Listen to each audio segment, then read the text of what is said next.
저는 한번 설교 시작할 때 여러분에게 퀴즈를 하나씩 내기 시작하죠. 오늘 퀴즈를 하나 내겠습니다. 오늘 퀴즈 너무 쉬워요. 답이 이미 나와 있어요.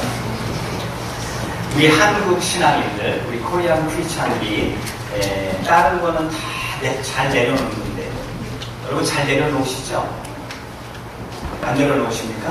네, 저 항상 내려놓으라고 말씀드리잖아요. 책도 내려놓음이라는 책도 있어요. 얼마나 베스트셀러인지 내려놓음이라는 책이 인기를 끄니까 이번에는 더 내려놓음이라는 책이 또 나와서 역시 인기를 끌고 있거든요. 그래서 여러분 같은 하나님 앞에 잘 내려놓으시죠? 예. 그뿐만 아니라 여러분 지금도 끙끙거리고 그냥 내가 끌고 가는 있습니까? 하나님은 내려놓을 때에 그때부터 그분이 역사합니다. 내가 끌어하는 그 때까지는 하나님이 역사하려 할 수가 없는데 하나님 앞에 내려놓는 그 순간부터 그분이 그거를 받아서 그분의 영역으로 그분의 방법으로 하나님이 역사하시는 것을 믿으시죠?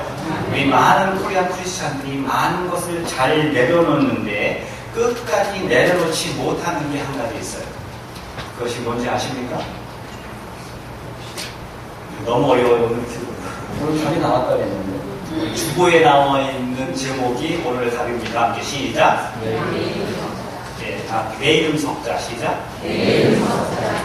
다른 거 다 잘 내려놓는데 하나님 앞에 꼭 내려놓지 못하는 게 내 이름 석자. 저 같으면 정찬훈 석자 이름이 있겠죠. 이름이 외자이면 내 이름 석자. 내 이름 석자를 내려놓는 게 가장 힘들다라고 합니다. 우리 아마 한국 사람들의 왜냐면 어렸을 때부터 어떤 그 세뇌된 강박한 점이 하나 있는데 그건 뭐냐면은 저도 기억나요. 아버지한테 자고로 남자는 커서 입신양명을 해야 되느냐 그러거든요. 남자는 입신양명이 뭐예요? 떨칠 양자 이름을 알리는 것이 우리들의 어떤 해야 될 일들이라고 어렸을 때부터 아버지가 뒤통수를 이렇게 만지시면서 꼭 하셨어요. 그래서 우리는 이름을 알려야 된다. 우리의 이름을 떨쳐야 된다. 이게 항상 우리 속에 강박관념 속에 남아있습니다. 저도 목회를 하면서도 정말 예수 앞에 다 내려놔야 되는데 자칫 아버지 했던 그 입신, 양명이라는 단어가 종종 떠오를 때가 있어서 얼마나 저와의 어떤 그 심리적 갈등 구조를 이루어내는지 모릅니다. 제가 참 놀라운 게 우리 한국분들은 이름에 대한 많은 그 애착과 강박관념이 있어요. 그럼 관광지에 가셔서 그 이름 새겨놓는 거 보셨습니까? 예. 한국은 말할 것도 없어요. 설악산 대청봉에 가면은 그 바위에다가 어떻게 그 이름을 새겼는지 점을 가지고 와서 뗐나요? 거기다가 뭐 암흑에 왔다 갔다 너무 이름이 수백 개가 있고요. 한국은 괜찮아요. 근데 미국에 살면서 종종 이런 큰 관광지를 가보면 거기에도 보면은 한글로 이름이 써있단 말이에요. 그 미국 사람이 쓴 건 아닐 테고 누가 썼을까요? 한국 사람이 썼어요. 저도 여러분 성지순례 갔다 오신 분들도 많이 계신 걸로 알고 있는데 성지순례 가보면 깜짝깜짝 놀라는 게 있어요.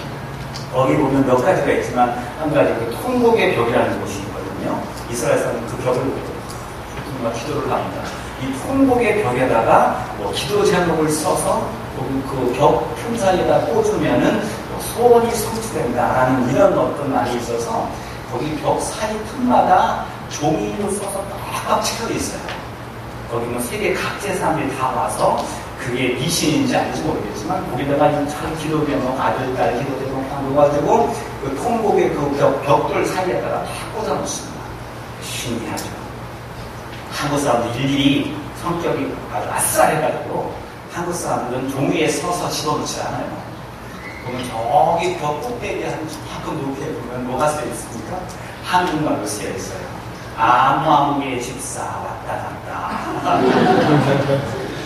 그래서 자기 이름 홍지혜 이런 식으로 자기 이름을 좁게 아마 누가 무등 펴고서 썼어도 될지 모르겠어요. 어떻게 이걸 썼나 몰라요. 한국 분들은 왔다 가는 것보다 좋고요. 자기 이름 남기는 거 굉장히 좋아요.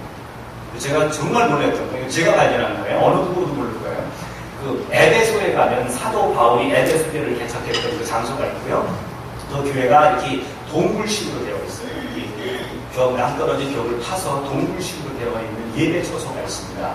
거기 가보면 처음에 2000년 전에 에베소 교회가 시작됐던 당시의 상황과 느낌과 순결이 막 느끼기 시작하고 저기 이렇게 돌로 만든 감대사 같은 게 조그매요. 우리나라 밥상보다 조금 큰데 돌로 만든 강대상인데 아마 거기에서 사도 바울이 하나님의 말씀을 전했을 거라고 믿어요.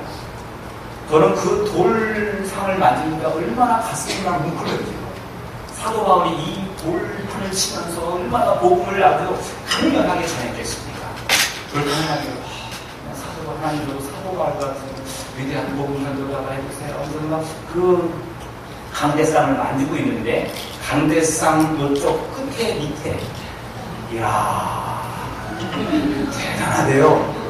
그것도 돌인데 그게 돌인데 글쎄 어떻게 새겨나온 거예요? 거기다 제가 이름도요. 한국 사람이죠. 김대풍 집사 왔다 갔다.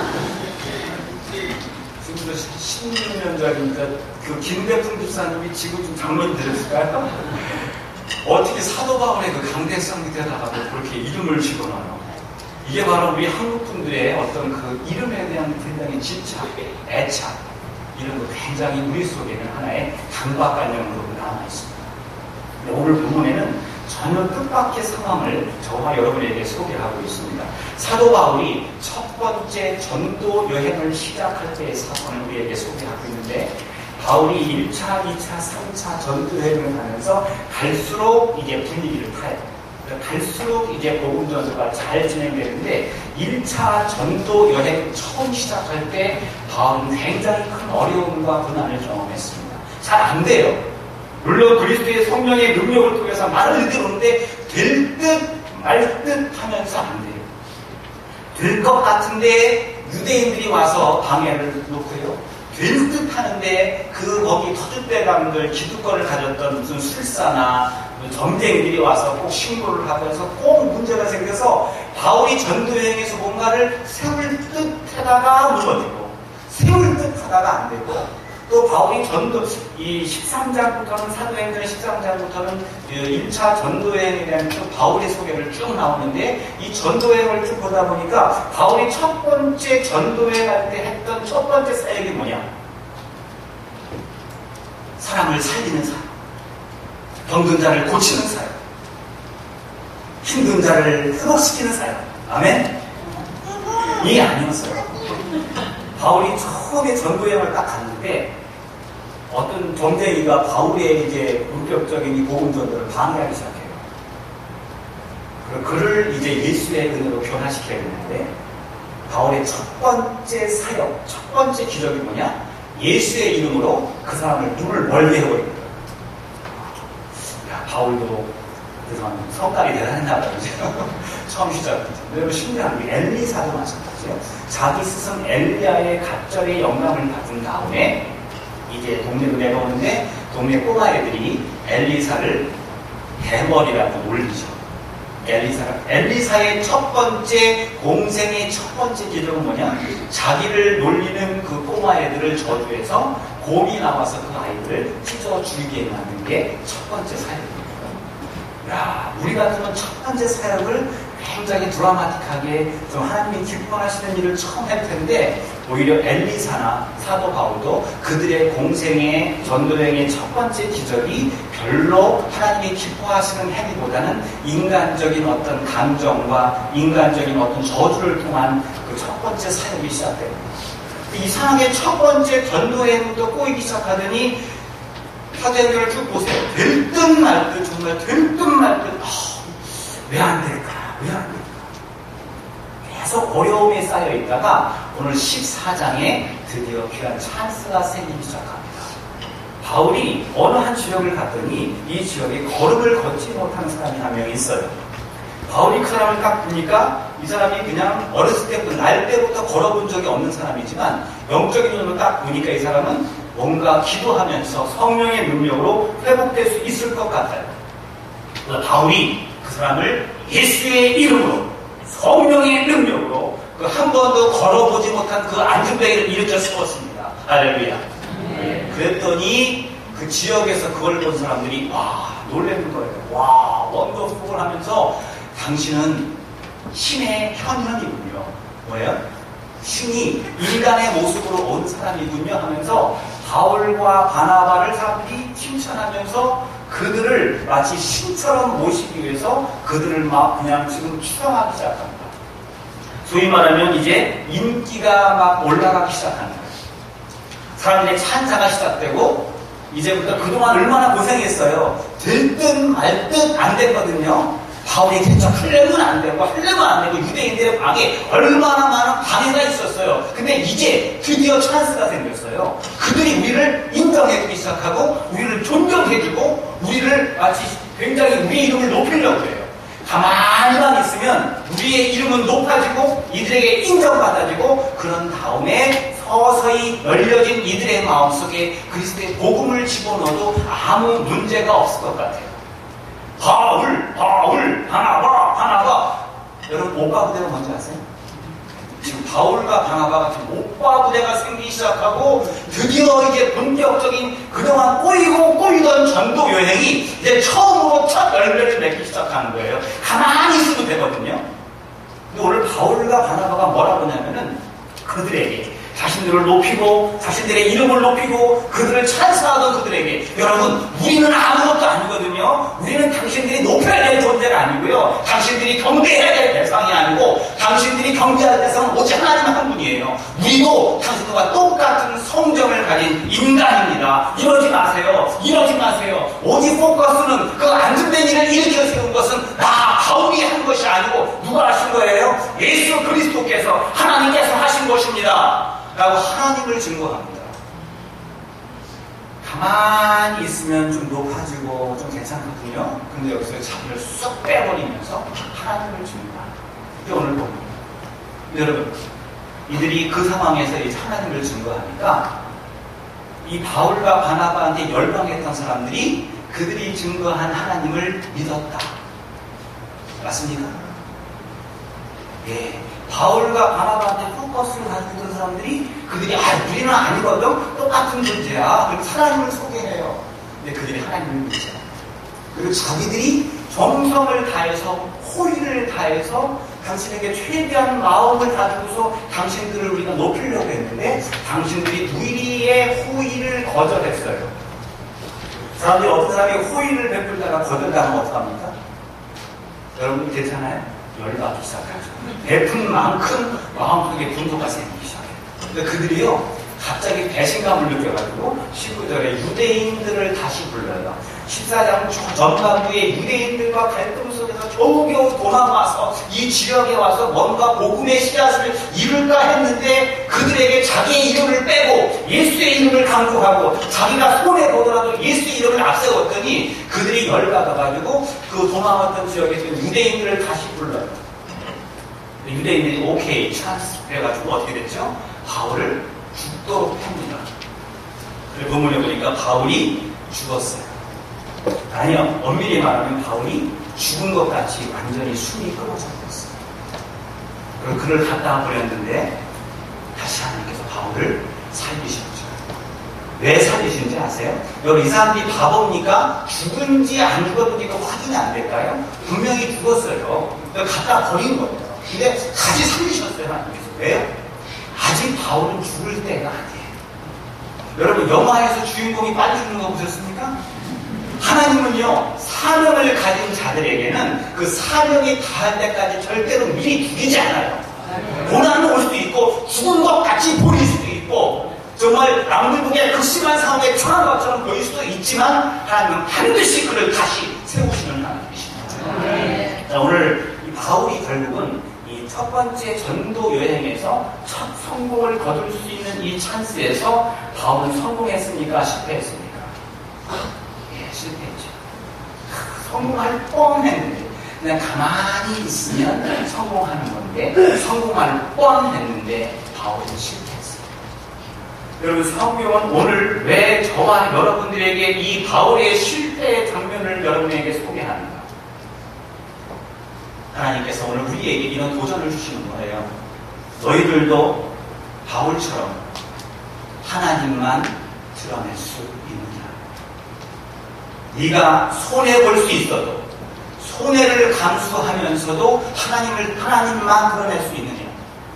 네가 어떤 실패가 예상된다 할지라도 나를 드러내지 않고 나를 감추고 하나님을 앞세우면 당장 눈앞에 보이는데 이거 실패일 것 같아도 이 실패를 감수하면서까지 나를 숨기고 내 이름 석자를 예수의 십자가의 뒤에 철저히 숨긴 채 주님만 드러낼 수 있느냐? 오늘 이 아침 저와 여러분들에게 주시는 하나님의 도전이십니다. 이렇게 하실 수 있으십니까? 대답 안 하지 않습니다. 이제 끝날 때는 아멘 하실 거라고. 하나님 그렇게 역사하실 거라고. 여러분 정말 제가 아시는 장로님 올해 89살이시거든요. 은퇴하시고. 이 장로님께서 미국 이민 오셔서 참 이민교회 군대 섬기시면서 많이 하셨던 장로님. 자녀분들 다 성공시키시고 10월에서 붙여서 하시는 장로님. 정말 우여곡절을 다 겪으셨던 장로님께서 저하고 대화하시면서 이런 말씀을 하신 적이 있어요. 목사님, 예수 믿을 때 가장 힘든 게 뭔지 알아요? 누구예요? 장로님이? 저를 포함해서 우리 모두 말이에요. 목사님도 예외가 아닙니다. 그런데 예수 믿을 때 가장 힘든 게 뭘까요? 축락인가요? 고난인가요? 아니에요, 목사님. 제가요, 이민 생활을 한 4, 50년 하면서 제가 교회를 다니면서 제가 많은 교회 어려움과 불난도 겪고 자신도 여러 가지 생활을 정말 산면수전 공부를 다 겪으셨는데 예수 믿을 때 가장 힘든 게 뭔지 아십니까? 한번 말씀해 보세요. 내 이름 석자 숨기는 그리고 예수만 드러내는 이게 제일 힘듭니다.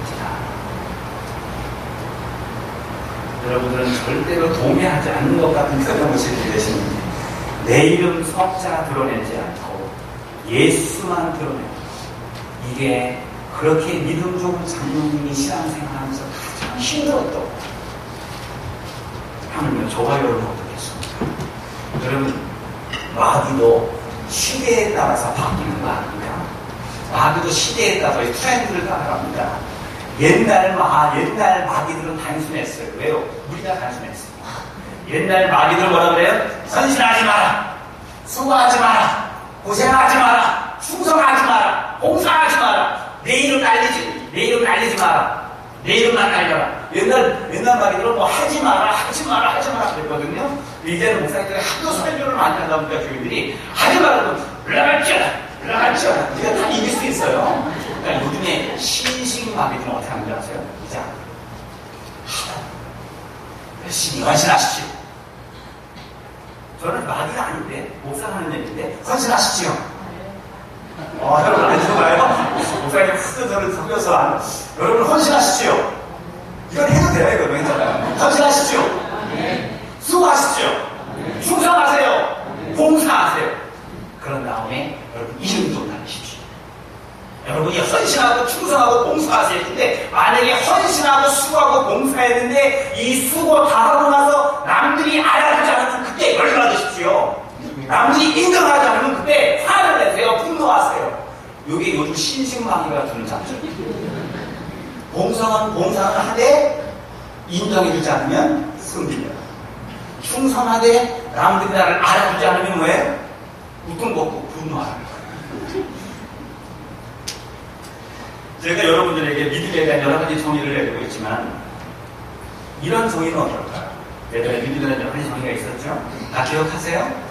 오늘 복습하지는 않겠습니다. 오늘 새로운 정의를 들 테니까 다음 주에 이거 다시 한번 할 테니까 다 외워보세요. 믿음이란 제가 하는 거예요. 내 이름 석자를 예수의 이름 위에 철저히 감추는 행위. 동의하세요?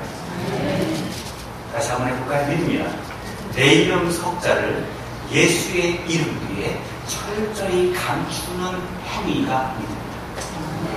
한번 따라해볼까요? 한번 해볼까요? 믿음이란 시작. 내 이름 석자를 예수의 이름 위에 철저히 감추는 행위. 와, 여러분들 잘 하시네요. 자, 누가 물어보고 왔습니다. 믿음이란 말, 내 이름 석자를 예수님의 십자가 위에 철저히 감추는 행위가 바랍니다. 제가 얼마 전에 윤학교라는 유명한 우리나라 풍속 기획가가 있어요. 윤학교인가요? 거기 뭐 문화유산 답가를 썼던 그분의 형이 있더라고요. 굉장히 유명하신 분이에요. 그분이 썼던 책 중에서 지금 인터넷 검색하시면 다 나와요. 조선의 3대 파라코라는 그 글이 있습니다. 파라코. 여러분 이민생활 오래 하셔서 파라코라는 단어를 모르시죠? 파라코라는 단어는 양반 중에서 부잣집 양반인데 양반의 행세를 하지 못하고 온갖 못된 짓을 다 한 사람을 가지고 파라코라고 해요. 조선의 3대 파라코라는 그 글을 썼는데 조선의 3대 파라코가 있습니다. 누구냐? 한 명은 이하응. 누구죠? 예, 흥선대원 고종아버지. 그 사람이 아들 고종을 이제 왕으로 시키기 위해서 사랑하기 위해서 별의별 쇼를 다해서 완전히 파라코가 되었어요. 와, 그냥 닭도 막 삐뚤어 쓰고 땅에 흘리고 주워먹고 사람들 가랑이 사이로 지나가면서 얼마나 추한 꼴을 다했는지. 이 사람이 조선의 파라코예요. 결국 그는 자기의 꿈을 가지고 있어서 꿈을 이루기 위해서 철저한 연기를 했던 파라코죠. 또 한 명, 김성수라는 사람인데 그 사람은 잘 모르겠어요. 근데 제가 여러분에게 소개하고자 하는 또 한 명이 조선시대의 3대 파라코, 김용환이라는 사람이 있었습니다. 여러분 아실 분들은 모르겠어요. 아이폰, 스마트폰으로 끝나고 찾아보시면 다 나와요, 인터넷에. 이 김용환이라는 이 사람이 3대 파라코, 조선 말기에. 한수 이북에는 이하응이 있었다면 한수 이남에는 김용환이가 있었어요. 이 김용환이라는 사람은 안동김씨 종손 13대 손인데 이 사람이 갖고 있던 그 종갓집 땅이 그 당시에 20만 평입니다. 여러분들은 이 땅에 대한 관심이 없는 분이라 20만 평 해도 그냥 별로 가해.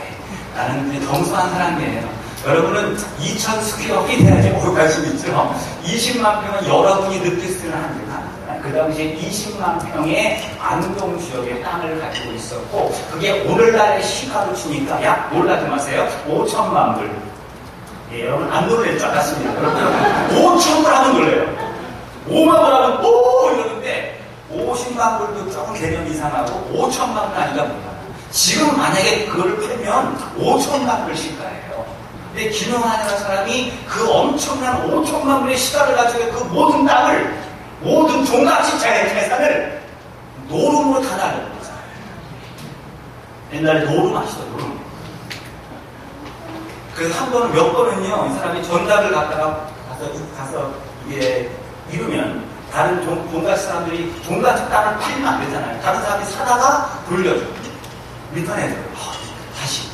그러면 또 팔고. 또 잃고 나중에는 모든 사람이 손을 들고 종갓집 땅 안동 근처에 20만 평의 그 모든 땅을 다 날려버린 사람이 이 김용환이에요.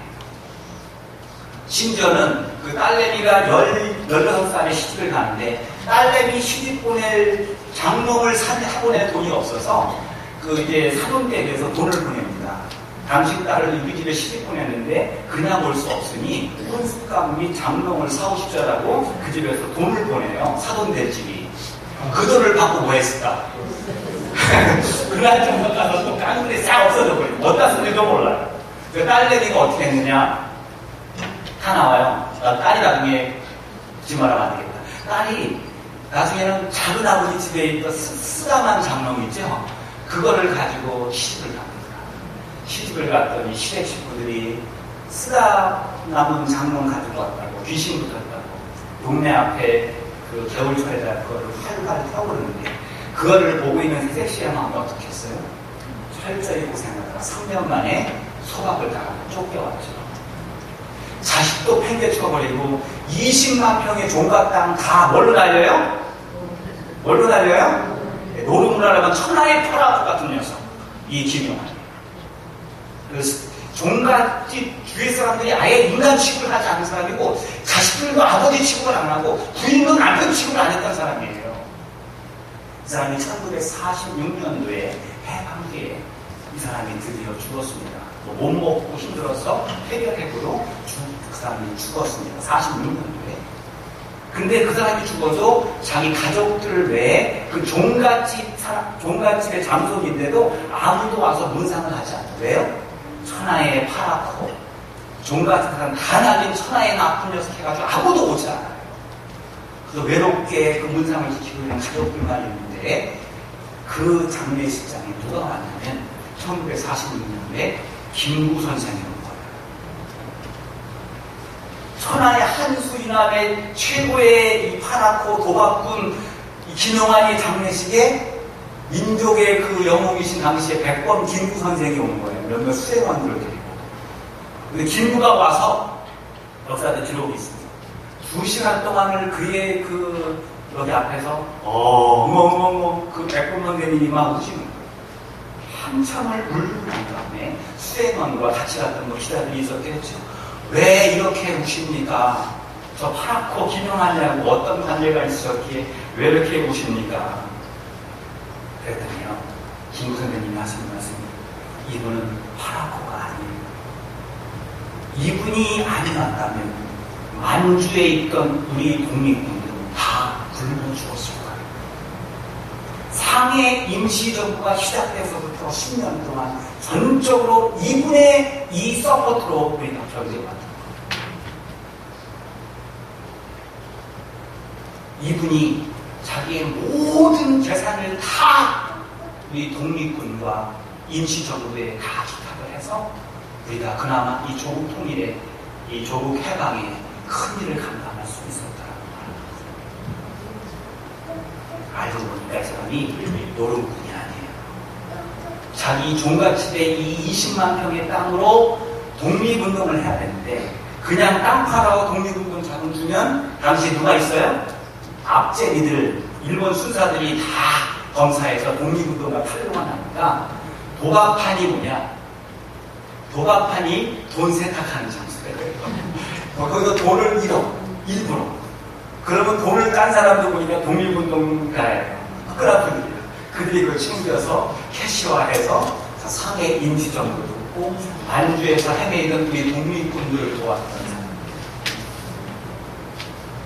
마지막 죽는 순간까지 부모들이 자식 앞에서는요, 아버지 괜찮은 아버지지 울고 싶었을 거라고 마지막 죽는 순간까지 소방마저 온 딸에게도 자기가 도박꾼인 것처럼 보이면서 죽었어요. 자식들에게까지 비비를 하면서 죽었어요. 김구 선생이 아니었다면 그 사람은 완전히 정말 천하의 노름꾼으로 끝난 인생, 종갓집 다 말아먹은 놈으로 끝나고 말았을 거예요. 알고 봤더니 나라를 위해서 그렇게 큰 일을 했고 끝까지 그걸 참고 견뎠어요. 안동에 가면 지금도 독립기념관이 있답니다. 거기에 기념하신 여러 가지 유물들이 있는데 그분이 마지막 죽기 전에 자기 방에 썼던 글, 한 글을 거기다 이렇게 놨다고 합니다. 전 가보진 않았어요. 거기 보니까 이런 말이 있대요. 그 사람이 건국훈장 애국장을 글을 탔거든요. 천하의 노름꾼이었는 줄 알았는데 건국훈장 애국장을 탄 사람이에요. 근데 그 사람이 쓴 글 중에 이런 글이 있대요. 나라 없는 종갓집 부자가 무슨 의미가 있는가? 그 사람이 신기했어요. 내가 종갓집 부자는 뭐하냐? 나라 없는 종갓집 부자는 무슨 소용이 있느냐? 이 돈 다 팔아서 우리나라 해방 위해서 갔어.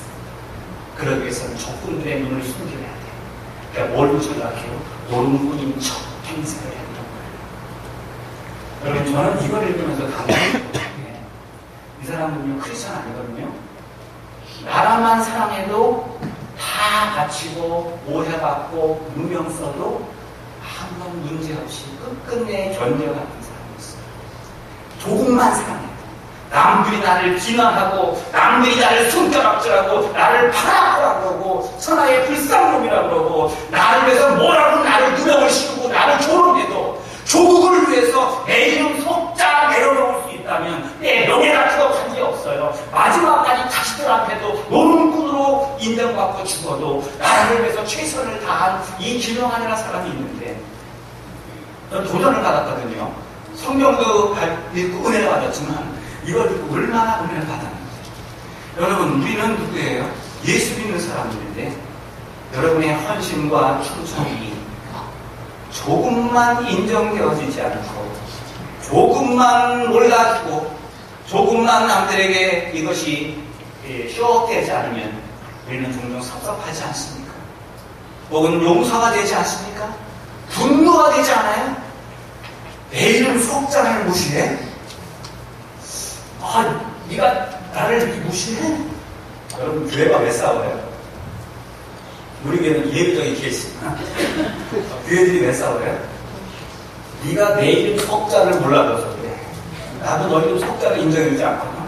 서로 간에 이름 석자가 나서서 이것이 서로 인정되지 않은 데서 아까 그 김영한 씨 보십시오. 노름꾼으로 살았죠. 아들 보기에 조금만 사랑해도 누명 쓰는 거 괜찮아요. 조금만 사랑한다면 조금만 잘 되면 평생 누명 쓰는 건 아무 문제가 없어요. 우리는 누구예요? 우리의 조국이 어디예요? 여러분의 조국이 어디입니까? 대한민국 말고요. 여러분 어느 나라 시민들이에요? 미국 시민들 아니에요. 한국 시민들이에요. 하나님 나라의 시민들이에요. 우리의 하나님 나라만 확장된다면 안 알아줘도 돼요. 노름꾼이라고 흉봐도 끝끝내 견디고 죽을 때까지 비밀로 했던 그 김영한 씨 같이 우리가 하나님 나라 확장을 위해서 내가 충성하다가 오해받고 충성하다가 욕먹고 충성하다가 남들과 트러블 생기고 때때로 열받고 분노가 생길 수 있지만 하나님의 영광을 위해서 하나님 나라가 확장된다면 내 이름 땅에 묻혀도 내 이름 드러나지 않아도 내가 누명을 써도 괜찮으십니까? 제가 지난 주간에 동남부 수련회에 갔다 왔어요. 동남부에 제가 목회하진 않지만 집에 갔다가 거기 동남부 목회자들 수련회가 있어서 갔을 때 참 귀한 분을 한 분 만났어요. 김진상 교수님이라고 음악대 교수님, 한국의 백석대학교라는 신학교의 백석대학교 음악과 교수인데 김진상 교수님 유명하신 분이에요. 절대로 포기하지 마십시오라는 책으로 2년 전에 굉장히 베스트셀러 책을 썼던 분인데 찬양곡 한 200곡 이상 작곡해요. 유명하신 분. 찬양을 얼마나 잘하시는지. 근데 그 목사님하고 굉장히 이제 가깝게 됐어요. 아침도 같이 먹고, 점심도 같이 먹고, 저녁도 같이 먹고, 잘 통하더라고. 이상하게 잘 통하는 사람들이 있잖아요. 그죠? 그리고 자꾸 저만 돌돌돌 쫓아다니고, 저도 목사님 어디 계세요? 교수님, 얼마나 취했는지 몰라. 그분이, 목사님, 메릴랜드 지역에 키바디라는 데가 있죠? 있어요, 없어요? 그럼요. 우리 지휘자 반대로 거기 출신이니까, 좋은 학교입니다. 그래서 한번 메릴랜드 지역에 한번 갔으면 좋겠네요. 그러시더라고요. 그분이 찬양만 하는 게 아니고 삶의 갈림도 대단해요. 구두깎이 신문판을 하다가 하나님이 27살 때에 그분을 음악을 시작하게 만드셔서 교수님이 되십니다. 그래서 그분이 쓴 책이 절대로 포기하지 마십시오. 교장, 아니 주장문화상 갑반 2천원. 근데요, 그분이 그렇게 하다가 절대 포기하지 말라고 그러고 있잖아요. 저도 간증하는데 이분은 뭐 그냥 찬양만 끝나는 게 아니에요. 금요일 저녁에 찬양 때, 토요일 저녁에 뭐 찬양 및 간정. 그분이 또 신학을 하신다지 않습니까? 주일 예배는 말씀 전거, 주일 오후에는 또 찬양 이런 식으로 해가지고 아틀란타 연합장로교회로 제일 큰 교회인데 그 집회를 마치고 저희 목회자 수련회 왔었어요. 그 목사님 또 한번 그 하나님 교회 한번 초청해 주세요 라고 부탁을 하시더라고요. 어디 성님 한번 부를까요? 네, 조만간 한번 부르시죠. 정말 대단하신 분이에요. 근데 그분과 대화 점심시간이 있었어요. 대화 중에 감동스러운 얘기를 이 교수님이 하시더라고요. 그분도 이 동부 쪽에 있는 유명한 음악대학에서 박사과정까지 마쳤는데 그때 대학원을 마칠 때였다고 합니다. 이 김진상 교수님께서 대학원 졸업 발표회를 하는데 학교 오디토리움에서 학생들하고 교수님들, 지도교수 싸움이 진행되시고 그 앞에서 이렇게 찬양을 하는 이게 졸업 발표회죠. 오, 지저였어요. 오, 하면서 찬양을 했겠죠. 기가 막히게. 오, 했겠죠. 오, 너무나 잘했는데 다 끝나니까 모든 사람이 자리에서 일어나서 막 기립박수를 쳐요. 근데 김진상 교수는 사실 하나도 기쁘지 않더라고요. 왜냐? 이분들이 나의 졸업을 책임지는 게 아니라는 거예요. 저 2층에 계신 담당 지도 교수님이 박수를 쳐주셔야 나는 이 대학원, 이 명문대학, 유명한 명문대학 대학원을 졸업하는 거거든요. 찬양을 딱 끝나고 나니까 다들 박수를 치는데 자기는 여기에 아무런 신경이 쓰이지 않더래요. 이분들 박수 치거나 관계 없어. 전 2층에 계신 지도 교수님이 박수를 쳐줘야 내가 통과가 돼요. 박수를 치는 과정에 자기는 막 가슴이 톡톡 뛰면서 위를 쳐다봐요. 그 교수님이 몸이 좀 불편하신데 항상 사람들이 박수를 치고 있을 때 지팡이를 들고 겨우 일어나시더니 지팡이를 옆에다 끼시고 남 얘기라고 하면 가네요. 그 교수님의 박수를 치니까 27살에 음악을 시작해서 얼마나 고생이 많아요. 신문팔이 뭐 그렇다. 지난 모든 삶이 주마등같이 막 떠오르면서 거기서 무릎을 꿇고 기도하면서 얼마나 펑펑펑펑 울었는지. 다음 사람이 나와서 이 노래를 불러야 되는데 너무 못 울어가지고 그 담당 진행자가 와서 나도 끌고 나갔대요. 그 말씀을 듣고 제가 감동했거든요. 그 김주산 교수가 대학원 졸업할 때 이 많은 사람들의 박수가 제 신경 쓰다. 이 사람들은 나를 챙기는 사람들이야. 누구예요? 누구예요? 교수님 말고. 우리는 그분이 나의 헌신과 나의 봉사와 나의 충성을 다해서 그분이 칭찬해 주실 때에, 그분이 인정해 주실 때에 세상이 뭐라 해도, 세상이 박수를 치건 비난을 하건 욕을 하건 관계없이 그분만 인정해 주시면 우리는 두려움 없이 우리의 이름 석자가 어떻게 될까 우리 나아갈 수 있습니다. 여러분, 우리 장로님들, 우리 비대위들 교회 정상을 위해서 힘쓰다 보니까 얼마나 많이 욕먹는지 아십니까? 이분들 장수하실 거예요. 한국 속담에 그런 말 있죠? 욕먹으면 장수한다고. 때때로 열받죠. 저도 저희 아버지가 제 이름을 그냥 지었겠어요. 얼마나 기쁨과 자부심을 가지고 6대 독자 아들의 이름을 지었겠나. 저는 제 이름이 참 많은 사람들에게 존경받는 이름이 되기를 원해요. 그런데 꼭 그렇지만 않죠. 여러분들에게는 존경받는 목사님일지 모르지만 어느 한편에서는 제 이름 뒤에 목사 이름은 항상 빼는 사람들이 많아요. 그래서 제가 뿔난 사람같이 보일 수도 있고 우리 장로님도 비대위도 마찬가지로 이분들 이름이 짓밟힐 수도 있어요. 그래서 영원하지 마십시오. 내가 그분만 알아주신다. 내 사욕과 욕심이 아니고 하나님의 영광을 위하여 이 교회의 영광, 교회의 정상화를 위해서 내 이름 하나가 이름 뒤에서 밝혀질지라도 그 이름을 사뿐히 죄가밟고 가시옵소서. 기꺼이 내 이름이 떨어진다 할지라도 주의 영광을 위해서 나아가는 여러분 되시길 바랍니다. 사람들이 아무리 칭찬해도 사람들의 박수에 민감해지면 추해져. 지금부터 우리는 준비해야 됩니다. 우리 새로 또 선정된 임원들, 교회 일이 해나가고, 저는 가만히 묻어두는 사람들 많은 줄 알거든요. 저는 무당탕탕 하는 사람 줄 알아요. 하다가 일이 생기죠? 그거 다 뒤치다거리 해줄게요. 일을 막 해나가다 보면 어려움도 생기고, 욕도 먹고, 비난도 볼 수 있을 거예요. 그러나 사람들의 관심과 사람들의 평가에 너무 민감해하지 마십시오. 누구? 그분이 나를 어떻게 보고 계시는지, 나에게 어떻게 박수를 치고 계시는지, 그것을 바라보면서 그 앞에 우리의 이름 석자 내려놓읍시다.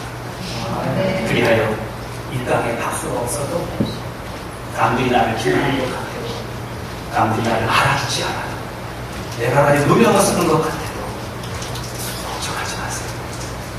천국 가서 봅시다. 그분이 얼마나 많은 것들 우리에게 다 인정해 주시고 박수 칠 까를 놓고 그분 앞에 나아가며 이 어려운 상황 속에서 우리의 이름 철저히 숨기는, 십자가 뒤에 철저히 가는 조각이 됩니다. 지금부터 훈련하지 않으면 우리는 또 망합니다. 목사님도 마찬가지입니다. 목사님들이 뭘로 망하는지 아세요? 저 앞으로 이제 우리 교회 정상화되면 우리 교회 도움이 되고 저 유명해질 겁니다. 제가 나리 교회 부흥사예요. 유명해질 거예요. 지금부터 조심해요. 제 이름 석자가 예수보다 앞서서는 목사님들이 두 가지만 크게 두 가지만 그랬죠. 돈 때문에 꼭 보세요. 90% 이거 때문에. 또 다른 90%가 뭐를 망하는지 요거를 넘어선 사람은 명예 때문에 요 두 개로 다르시 바랍니다. 하나님, 지금 우리의 이 어려운 상황 속에서 저와 우리 장로님들이나 우리 권사님들, 우리 모두에게 우리의 이름 석자 숨기는 훈련 지금 하시고 계시거든요. 이게 철저히 훈련되지 않으면 정상화된 다음에 우리는 또 뭐예요? 또 too much boast 하고요. too much exaggeration 하면서 우리끼리 또 싸울 수 있어요. 하나님의 이름 뒤에 저와 심지어 목회자인 저를 포함해서 우리의 이름이 완전히 뒤에 예수님의 십자가 뒤에 숨겨진 저와 여러분이고 오직 주님의 영광만 드러나는 귀한 교회와 여러분의 삶이 되기를 주의 이름으로 축원드립니다.